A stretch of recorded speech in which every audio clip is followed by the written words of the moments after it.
Aujourd'hui, c'est l'avènement de la réparation du lanternon situé tout en haut du clocher de l'église Saint-Gildas. Ce lanternon a été découpé ce matin et il va être pris et déposé au sol pour une réparation qui va durer 9 mois en atelier. Et pendant ce temps-là, en fait, l'ensemble du clocher sera réparé étage par étage, donc en partant du bas et en remontant vers le haut. L'église Saint-Gildas, c'est un monument qui est classé monument historique depuis 1995, donc qui présente vraiment un intérêt patrimonial national pour la ville d'Auray.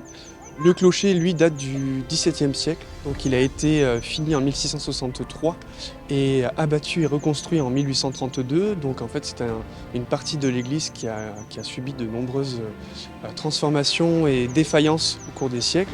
Donc là, c'est vraiment la partie identitaire de l'église. Le clocher, voilà, appelle les fidèles aussi à la prière, mais représente également un élément incontournable dans le paysage d'Auray.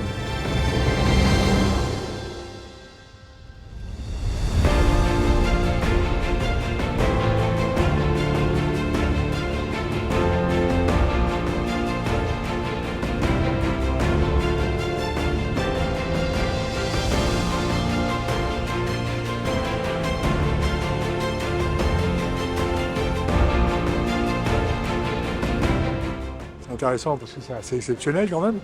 C'est pas des choses qu'on voit tous les jours.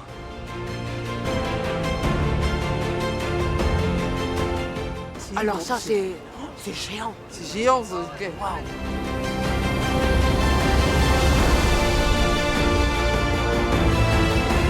C'est assez particulier, c'est-à-dire qu'on a des ferronneries qui datent d'il y a plusieurs centaines d'années. Et donc en fait, il y a un revêtement en plomb aussi qui a dû être enlevé en amont. Tout ça, ça fait qu'il y a plusieurs corps d'État, plusieurs métiers, plusieurs entreprises qui doivent intervenir quasiment au même moment.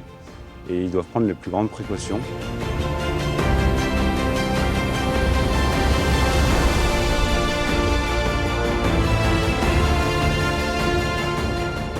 Pour financer l'ensemble des travaux, nous avons l'aide de la DRAC, la Direction régionale de l'action culturelle, ainsi que de l'association Alréorg et de la Fondation du patrimoine, en sachant que la DRAC prend 75% en charge, donc il reste 25%, ce qui représente déjà une forte somme, et que l'association Alréorg nous aide pour trouver des donateurs et pour faire des concerts, pour avoir donc une aide du public, du grand public et de mécènes pour financer l'ensemble de la restructuration de ce clocher.